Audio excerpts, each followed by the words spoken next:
Did you want to go in order? Well, I don't have it in, like, chronological order. Oh, My notes aren't in chronological order. I took notes as I went.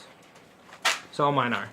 Okay. I tried, but that didn't really end up working out that way.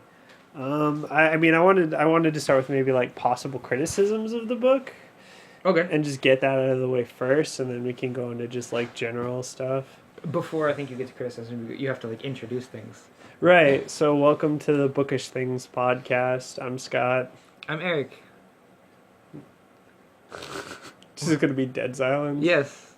I thought you were doing a great job. Keep going. Thank you. Okay. So yeah, criticisms. A lot of people give the criticism that the characters aren't likable. Great Gatsby. We're doing the Great Gatsby for the first episode. That's what I was waiting for. Yeah. So a lot of people give the criticism that the characters aren't likable. Mm-hmm. But they're not meant to be likable. That's intentional, right? They're intentionally not likable, and in a book, the quality of a book isn't dependent upon how likable the characters are. It's more dependent upon, like, how well written they are, how interesting, compelling, complex. Right. Yeah, I guess so. I mean, you see it a lot with TV and movies and stuff now that there doesn't necessarily need to be likable characters. I guess a character is good if you can relate to it. That's what's important, is if you can see some of yourself in them. And I think that's why the characters in this book are important and why the book is important, because you're supposed to see yourself in these people that are nothing but terrible things. And it's supposed to make you see, like, okay, I associate with these people, and I kind of hate myself for associating with these people. Confront the worst sides of yourself. Right, because I think depending on who reads the book, you see yourself in different characters. Maybe you see yourself as Nick, the narrator, or, I mean, I've read this book probably 6 or 8 times since high school, which was probably the first time I had to read it, and pretty much every time I've always, like, pretty much taken the side of Gatsby. And I think it's an easy thing to do. Like, he's got a lavish lifestyle, he's cool. It's really easy to relate to wanting something and not being able to get it. But then, as you continue through the book and see the flaws in these characters, you start to realize these are the exact same flaws in yourself.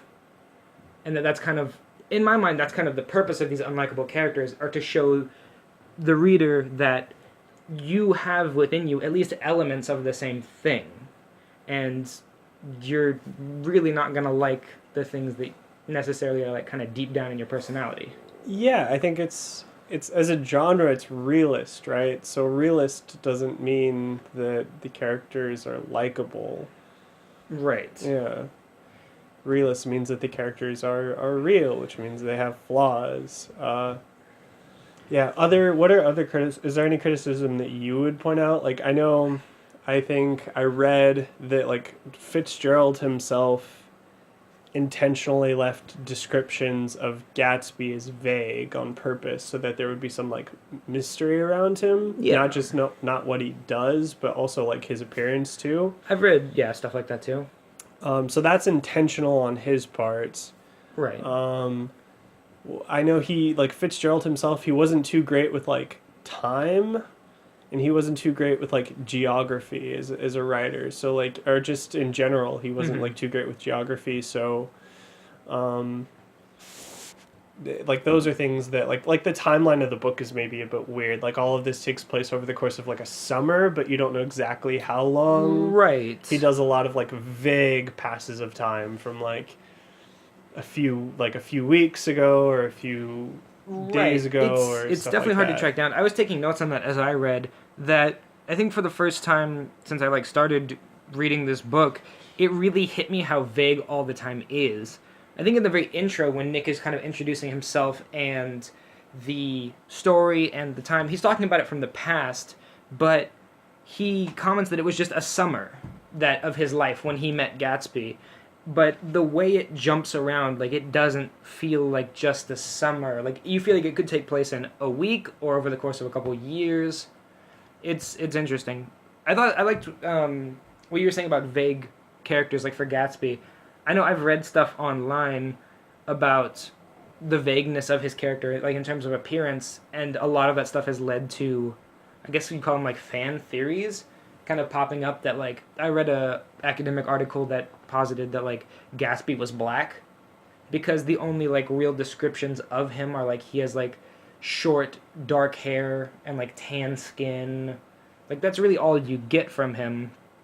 But I don't think it changes anything that dramatically if he is. I don't think he was, because I think we would have seen some kind of like racist comment from Tom. Right. If he was. But yeah, no, I don't think it would change much if he was on that kind of read. I mean, I think that you might say like, well, people like Tom kind of hate him, but the whole point of the story is that people like Tom hate him because he's new money. Yeah. It doesn't have anything to do with the person he is. It's just that he doesn't come from wealth. Right. And so that's where all like the rumors about him start to come up. The other kind of similar to like Gatsby might be black, like major theory I've heard from a lot of people, which is also pretty popular, is that Nick is gay and in love with Gatsby. And I don't know if I would follow in love with Gatsby. I mean, possibly. But I think it's actually, I had that in mind when I started this reading, and it's pretty clear that Nick is gay. You think? I mean, there's a scene when they go, I think it's chapter 2, when they go to a friend's apartment in the city, and they get drunk, and Nick starts off by saying, I've only been drunk just twice in my life, and the second time was that afternoon. They introduce Mr. and Mrs. McKee, and my notes just say Mr. McKee it just says, pale, feminine man, and he's a photographer. And then Mrs. McKee is just described as shrill, languid, handsome, and horrible. And as that little chunk of the afternoon progresses, it becomes night. Tom is there getting drunk with Myrtle. Right. And then there's like, it kind of blurs together, which makes sense from... Because they're drunk. A drunk writer. Yeah, a narrator. And let me see if I can find it. I know at one point they get up. Tom hits Myrtle. They are all drunk and laying around. And... oh, where is it? So... at some point, Nick gets up. He follows Mr. McKee out to the elevator. They have some weirdly suggestive dialogue. At one point, the elevator man says, keep your hand off the lever. And then it fades back to Nick beside Mr. McKee's bed while he's in his underwear looking over his own photos.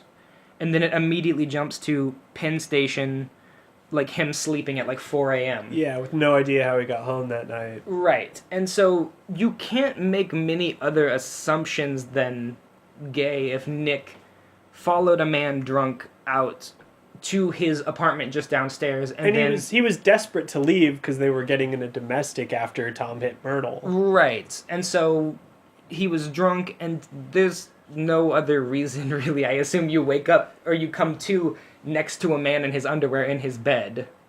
I guess. Unless Mr. McKee was just like, let me get comfortable, and then let me show you some photos, and then Nick was like, oh, okay. Yeah, that's possible. I know that, like, the characters... So I mean, Daisy Buchanan is based off of Zella Fitzgerald. Right. And Nick and Gatsby are based off of like two different sides of Fitzgerald. So maybe, I mean, the only character I've really identified with is Nick, and this is my 4th time reading the book. Yeah, I could see that read. He's intelligent, observant, and he doesn't seem too interested in what's her name? Jordan, yeah, that much. It's interesting too, because also when reading about this stuff, the way he describes people as a narrator, he describes Tom in like almost a very strange, kind of like almost like admiring way. He talks about like how strong his like shoulders and arms look, and it says that he like fills up like the boots he's wearing. Well, he's just supposed to be like a very physical being, right? Like he's a jock. He's muscular. He's like throwing Nick around like he's some kind of rag doll. He actually, I think the description he gives I also think that could be. What do you think is the title for the episode? Is Gatsby black and is Nick gay? No, but yeah, I think the description he gives of Tom is actually like a sick burn. He basically says that he's an asshat who like peaked at 21. Right. And that's like the first and only description you like get of Tom. Right. But the description he gives of Gatsby by comparison is, I don't know, his relationship with Gatsby is complicated, and that makes our relationship with Gatsby complicated too. He doesn't quite trust him. He thinks he's a little bit deceitful and conniving because he lies to him at first about what he does for a living and where he grew up and what his family, like what kind of family he's from. But at the same time, he also thinks of him as handsome and charming. Right. I think, right from the jump of this story, you pretty much know that Nick is probably an extremely unreliable narrator. Maybe one of the most, in literary history. And because, in that first paragraph where Nick is just talking and the whole thing starts with all the people in the world haven't had the advantages you've had and things like that, he says, in consequence, I'm inclined to reserve all judgments, and then spends the next 120 pages judging people. He also says, a sense of the fundamental decencies is parceled out unequally at birth. And, besides being, really tough language to understand, he's basically saying that, not everybody is born the same. Some people are born just kind of they don't fit well with people. And he says that he goes west. He's sick of being at school, and that he wanted no more riotous excursions with privileged glimpses into the human heart. And finally, he says, Gatsby, who represented everything for which I have an unaffected scorn for. He points out right at the beginning, he doesn't like the rich, he doesn't like the people who are, lavish, he doesn't want to be involved with people and money, so the reason he moves to New York is to start working after he finishes school at, a low-key firm and just kind of do his little work, live in his little house, and then just gets immediately wrapped up in this huge, lifestyle where his neighbors are crazy and they're having parties and, money and using people rather than, seeing them as people. He does, yeah. And I think Fitzgerald is writing about, his own conflicted relationship with, wealth and excess at that point. But, yeah, he does say that. Yeah, you see that too, when we were talking about him going to drink with Tom and Myrtle. He says, I've only been drunk twice in my life, and the second time was that afternoon. And then damn near, every other day that this book takes place, he's, having champagne with Gatsby or having whiskey with Tom, and, all he does is drink. Anytime he's, That's all of them do. Which is true. And it's, like I said, I feel like the narrator, you really get a clear picture that the narrator is a character, not just a camera lens. He is. And that the narrator specifically is a complete liar. He's one of these people that likes to think I came from wealth, but I'm different. I'm not the judgy type. I don't want to be a part of any of that, and then just immediately gets back into it. He does come off as somewhat judgmental about these people, but it's hard to think of anyone who wouldn't be judgmental of these people. I think he does a good job of at least keeping his judgments to himself and the reader. Kind of. I think this is a book that, obviously the first thing you notice is the prose, and it's beautiful. I think there's a lot of things hidden in that prose. We talked about, that weird encounter with Mr. McKee, and I feel like there's lots of little things hidden in there. At one point, toward the beginning, there's a little mention that Nick had a girl who was possibly going to be his wife. He might have been engaged to her, and then he just moved away. And he remarks that he has to I've got to call her and tell her what happened, saying that he pretty much just got up and ran off from a girl he was with. Right. It really cements that I guess one, this narrator is definitely a part of this world, and two, that there's nobody really good in this book. I would say that every one of these characters, pretty much, I guess you could look at some little things, but for the most part, they don't have anything good in them. there's certain things that are admirable, like Gatsby, like he doesn't use his money necessarily for evil, but he's certainly wasting it away to just try to get something shallow. Yeah. Like Tom and Daisy are just awful people who don't care about anything. Jordan is the same way. Nick is pretty much, for the most part, doesn't care about people. Like, I feel like the main thing that you see in all of these characters is just a complete, like, lack of humanity. They almost come across as sociopaths. Like, between the murders that happen, like, later in the book, and, like, there just doesn't seem to be any humanity in these characters.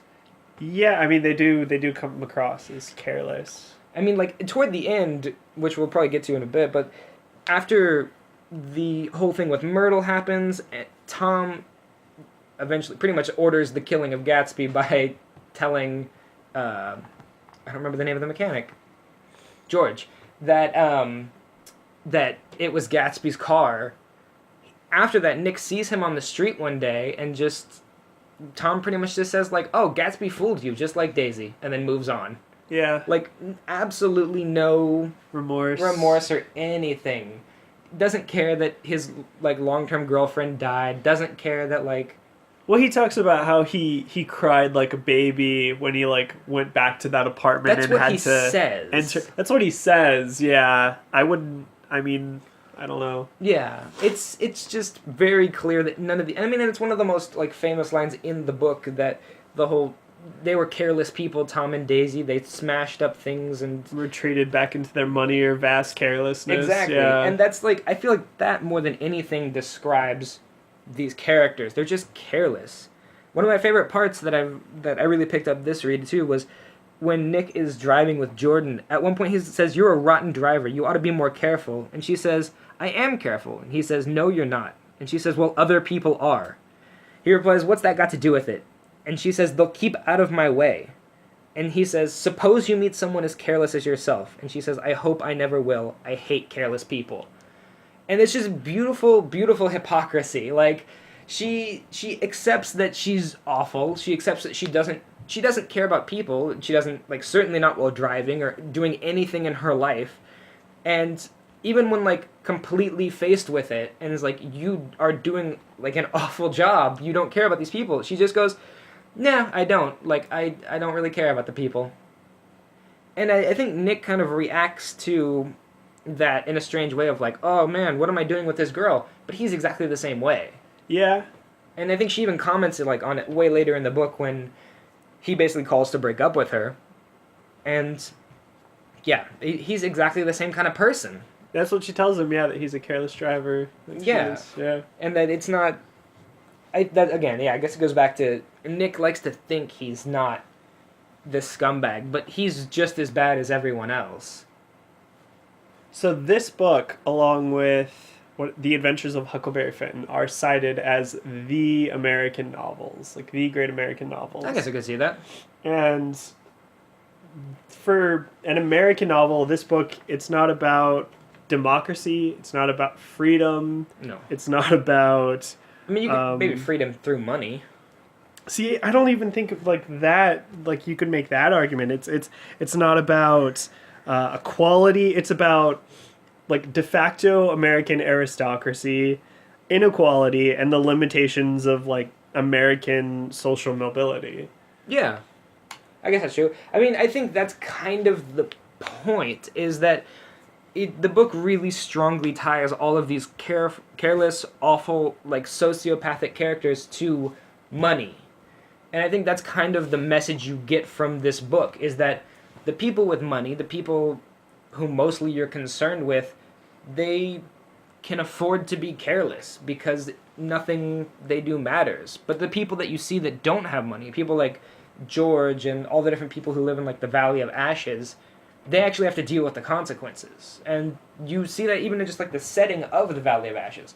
The ashes are there because of their byproducts of all the industry. Industrial revolution. Right. Yeah. And they're basically suffering and choking in these conditions because the people in Manhattan and the people in Long Island need fancy buildings and fancy houses. And so every time they drive through there or they take the train through the Valley of Ashes, it's always just a dark, sad scene of like nobody wants to be there. But and then in between like the beautiful like colorful places like Manhattan and all their homes and the parties, there's just this sad gray part in the Right. middle. And yeah, I think that's the point, that this, to have such lavish lifestyles, to have these crazy houses and to have these parties and to not care about people, it does cost. None of the characters think it costs anything. Of like, oh, I mean, I'm just having parties, no one's being hurt. But there's constantly people being hurt. And they're so careless they don't even see that. Right. Yeah. I think I would say Gatsby comes off as maybe a bit more admirable than Tom or Daisy because he earned his wealth to some extent. Like he's a bit of a rags to riches story. He didn't inherit his money the way that Tom and Daisy did. Right. And that's even though he earned his money kind of illegally by being a bootlegger, it still makes him like somewhat more admirable, I think, through Nick's perspective, at least. Yeah, and I guess that could go back to why does Nick admire Gatsby, even though at the very beginning, in the first chapter, he says that he stands for everything that Nick hates. Why is Nick so fascinated with him? The one thing he says he really admires about Gatsby is his optimism, right? Right. So there's a kind of like American optimism that's at times probably just ignorant of reality, and you have that, I think, with Gatsby. I guess so. I think that's kind of also the central message. Like you said, it is an American novel, and I guess Gatsby is kind of set up to be that American dream. The idea that you can just start from nothing, start poor, and literally remake yourself to be whatever you want to be. And I think Fitzgerald's opinions on that are extremely clear, because in the end Gatsby is killed. And I think that like it's probably like the very first lesson you hear about this when you read it in high school, that The Great Gatsby is about the death of the American dream. It's the old money is going to continue to rule. It's going to continue to be careless, and it's going to continue to just kind of eat anything that gets into its way. And there's always going to be people like Tom and Daisy, and there's always going to be the rest of us who suffer in whatever kind of poverty we have. Yeah, I mean, American society, nearly 100 years later, we still have that de facto American aristocracy that Tom and Daisy would be a part of. I remember back in like 2008, we had the housing market crash, stock market crash, the Great Recession, right? And people were talking about, is the American dream dead? But nearly 100 years before that, Fitzgerald had wrote that it had already died, or it had become something extremely ugly, right? That it was a foul dust that preyed upon people in the wake of their dreams and killed them. Yeah. Like that the American dream kills Gatsby. The American dream is its excess, and it's ugly, and it's greed, and it's enough money to buy expensive cars and all the whiskey you need to crash them all. Exactly.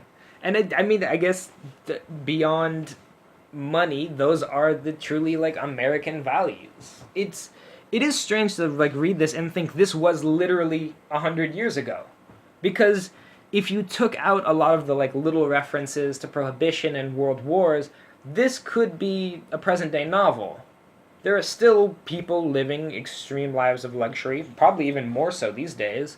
There's still careless people in parties and pretty much everything the book describes. I guess it's even like alarming now to think like where we are in 2017. Like we pretty much hit like the pinnacle of it, of celebrity and carelessness and like whatever the opposite of the American dream could be. Like I think I read a piece on probably the State or Slate or something that literally said, with all the new administration and like executive orders and things coming out, that like it just straight up said the American dream is dead. Like when we are not accepting people into the country, the American dream is dead. And it's just very odd like reading back to these things.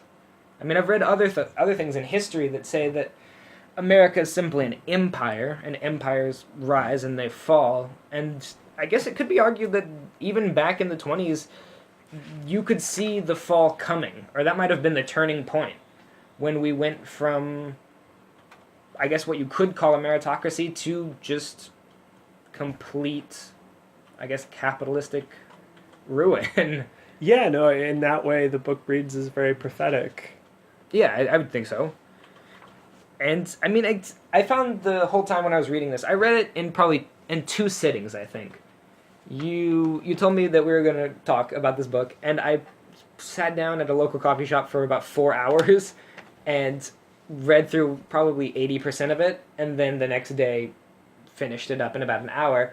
And I feel like the entire time I read it, the biggest thing I got from it was just sad. And like I said, I guess it's because I've just been, like, now more than ever, like, reading these characters, there's no one good here. Like, the reason that these characters are all unlikable, criticism is bad, isn't because it's not true. Like, each character in this book, you have excellent reasons to hate them. But, like I said at the beginning, I think that's the kind of poignant part of the book, is seeing them in yourself and seeing their world kind of reflected in ours. Like, it's I don't know how you could come away with anything but sadness from reading it. So is there any argument, and we can ask this question, I suppose, to the reader, to the listeners as well, that this book in any way can be read as optimistic? Because to me, I wouldn't say that the book is pessimistic, but it is a sad read. I would say the book is realistic, but it is a depressing read. But I wouldn't say it's pessimistic. I guess so. I think that, I mean, it does feel like a very realistic piece of literature. But once you get past the flowery prose, nothing in it feels like something that couldn't happen. I mean, and in that way, I guess it does feel realistic, and that just kind of contributes to it feeling sad, because you start to realize, like, this is realistic, and it's not the book that's sad, it's like the world we live in that's sad. Like, we still exist in this place. This isn't like an incredibly, like, fantastical fiction. It's pretty grounded.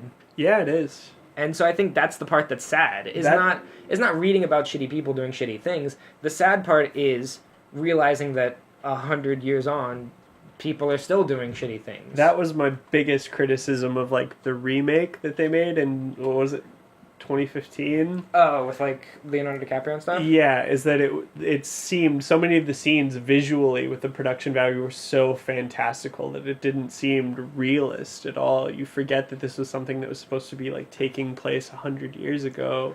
Right. I mean, in the real world. I feel like that's probably kind of something you just have in cinema, is because it's such a visual medium. It's easy to take things and just be like, well, let's just make them as visually impressive as possible. But I 100% agree. Like, that movie completely misses the mark. This is a dark, sad book about awful, awful people. Like, I don't think even you can show Gatsby as a protagonist. I don't think you can show Nick as a protagonist. Well, Nick, yeah, that's a good question. So, who is the protagonist in this book, Nick or Gatsby? I mean, the title of it is Gatsby. The Great Gatsby. I would say he's the protagonist, and I would say he's the hero in maybe, like, the Greek tragedy sense of a hero, and that he's fatally flawed. Right. And I would say, Nick is the narrator and a character, but not necessarily the protagonist. I don't think there is the protagonist. Yeah, I couldn't say that Nick's the protagonist. It seems like, I guess like you said earlier, Gatsby really is the only person that you could even kind of admire, because he earned his money, and he's not actively doing terrible things with it. He's obviously misguided and obsessed, but, I mean, that's kind of also what we see in ourselves and what we see in the American dream. And I think it's that obsession is supposed to kind of resemble the dream itself. And one of the questions that I had right when I finished the book, my last couple notes were some of the quotes of "they were careless people," and then that last one about beating on, born back ceaselessly into the past. But my last note just says, does Nick change? Because I kept thinking that through the whole thing. I thought, to have a good story, at least in the mythical sense, the hero's journey, you have to have a hero who starts somewhere, who experiences a new environment, who changes, and then who returns changed. And I don't think anyone in this book changes. I don't think so either. And here's the thing. For me, Nick is a surrogate for the readers, and Gatsby's life is a parable. And it's a question of, does Nick learn from Gatsby's life as a parable, and do the readers learn from Gatsby's life as a parable? So for me, I would say, like, the question of, is Gatsby great? There's only one answer that isn't completely, like, misinformed or uninformed or misguided or the result of lazy thinking. It's yes and no. Right. Yes, he's great in that he's a compelling, interesting character. No, in that he's fatally flawed, right? He romanticizes the past. He's obsessed with reliving it. And there is a greatness in that there's a grandness and scale to the rise and fall of Jay Gatsby. Right. In the same way that empires that have risen and fallen are great. And yeah, I guess that's sad. I liked what you're saying about it being parables of, does Nick learn from Gatsby? We don't follow Nick afterward. It says that he eventually moved back to the Midwest because he was done with New York. But I don't think there's any indication in the book that either Gatsby's death affected him that much, or that anything really inspired him to change who he is or how he lived. And so that was kind of the surprising thing to me, was to think back and think, no, Nick doesn't change. He's just as bad as everybody else. And I think that kind of goes back to the point of not liking characters. And you're not supposed to, and you're supposed to see yourself in them and not like that. I think the biggest reason for not liking these characters is how careless they are and how passive they are. But I think that's intentional. I think the book is written in a way that almost makes you one of the characters. Through the whole thing, you're mad at Nick because he's just like watching these things happen and not doing anything. But at the same time, you're doing the exact same thing as a reader. You are just as much present as he is. And, I mean, you could physically put down a book at any time, but you don't. And so, even though bad things are happening, you continue to allow them to happen, basically. Just as Nick continues to allow them to happen. Yeah, when Nick talks about being both, what is it, within and without. Right. And he's there basically mostly just as a passive kind of watcher of everything. That is very much the reader, and telling the reader, you are Nick. Nick is your surrogate in this story. You're in and out, and that you're only just passively watching all of this. Right. And I think that's kind of the part that's supposed to bum you out, and the part that, like, when you finish, you should be sad about the environment of things that we live in, that the book takes place in, and you should feel almost kind of bad about yourself. Not just because you realize that you're passive like Nick, or that you're obsessed with something like Gatsby, but because almost just how ineffectual you are, like, as a person. Like, these bad things are happening and continue to happen, and you're not going to stop them. Just like Nick's not going to stop them. And when you're done with this book, you're not going to think, oh, how can I make my world a better place? You're going to move on to the next book. That is a good point. That is very cheery as well. Yeah, like I said, this is an extremely sad book. And I feel like it's sad because a lot of people miss it in their first, like, reading in high school. Any readings you have to do for class, you're not going to really enjoy them too much. But I feel like you could tell or kind of introduce this book and set the scene in such a way that it can become more interesting if you tell them, like, this is going to be a sad book. Like, there's not much But you'll hope. enjoy it, yeah. Hopefully. I mean, I guess that's a good question, too. Did you enjoy the book? I did. I especially, I think the thing I enjoyed the most about it was the prose. Yeah. And I enjoyed thinking about it. We're talking about a book that's actually, like, pretty uneventful, right? It's a lot of rich people getting together, drinking and having boring conversations at parties. Right. And other than the deaths in the book, there aren't many parts that are too dramatic, right? So I think Fitzgerald does a really good job of making up for that with just good prose. Yeah, I don't think you could have bad. I mean, it would not be the same book if someone else had written it.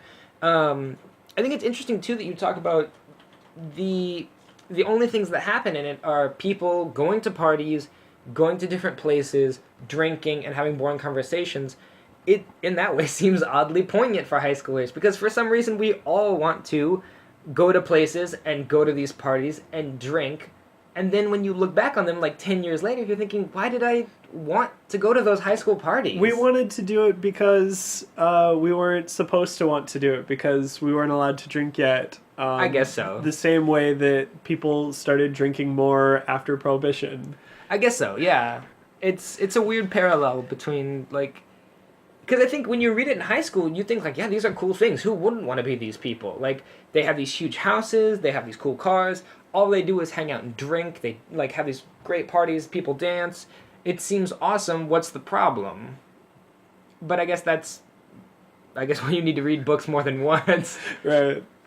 We should have books like that too. I feel like one of the more poignant ones for that is anything by Salinger, because you have to read those in high school, and you might like strongly relate to characters. And We'll definitely do Catcher in the Rye at some point. That's a good one for that. Do you have any more notes on this one? Because I think I've gone through mine. I do want to add that Crash Course, their literature segment, John Green did a 2-part video on The Great Gatsby. That's really worth a watch. Not that Crash Course needs help from us, because John and Hank Green have like a bunch of subscribers and viewers, and the production value on those videos is really good, though. They had a pretty good sizable budget for that and employees and stuff, so those are really interesting. He mentioned something where he talks about like these books are full of symbolism, and you can go symbol hunting in these books. Right. There's plenty of places to do that. So there's some synesthesia as well, like flowers smell of gold, voices sound like they're full of money. Right. And then for the symbolism, the big one is like colors, and the colors are green, yellow, and pale gold. Right. And these are like symbols of money, symbols of wealth, symbols of things that you're supposed to want and desire. The green light at the end of the bay. Right. The gold car that Gatsby drives, or yellow car that Gatsby drives. But then they also become the symbol of death and decay. I guess so. I noticed that too when I was reading. I started taking notes on things about color. Like yellow lines of windows, and the moon a triangle of silver scales as it reflects into things. There is a lot of color. The car was described as a rich cream color with green leather. Gatsby wore a caramel suit. I don't know that there's too much to be read into these things, but I mean, I guess the big one is the gold.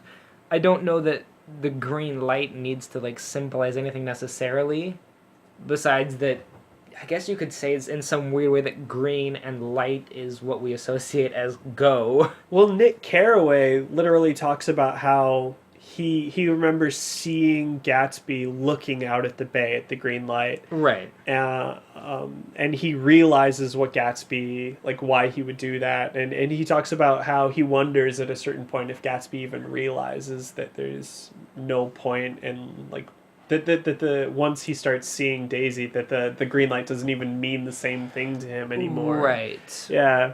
Yeah, I mean, I don't know. You can go symbol hunting in this. I don't know how much you want to. That's up to the reader. Yeah, and I mean, I guess it depends on like what you want to get out of the book. If you just want to get the plot or the prose, but yeah, I guess that's the good thing about books, though, is you can just like sit and pretty much pick them apart over the course of a month and find weird little things.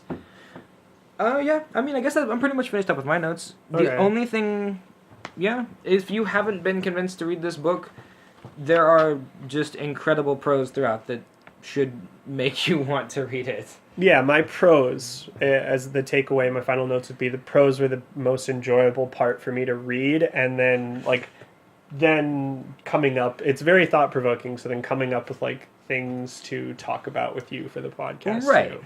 I mean, I think that like the impressive thing is like the way that Fitzgerald can like set scenes and like the way that he describes things.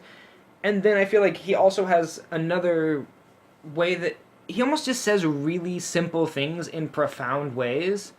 And one of my favorites that I guess we can like wrap up on is that after Nick calls Jordan and basically tells her he's breaking up with her, and she already says that she's engaged to someone else, and calls him a bad driver.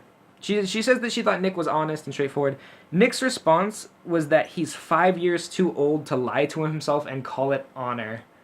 And I feel like that one really stuck out to me as like the idea that you could that's kind of what people do, is just Lie to themselves and call it honor. Yeah, like I said, there's probably 1,000 quotes in this that kind of hit and make you feel uncomfortable, or at least made me feel uncomfortable as I read this, because just whether it's from Gatsby or Nick or Tom, I could like see just tiny parts of me in each of them and recognize like I've probably had that thought before, like I've probably lied to myself like that. And so read it for the prose and stick around for feeling bad about the world. Yeah. I think we did a good job. 10 out of 10 pale yellow clown wagons. 10 out of 10? Yeah. I like it. I'm good.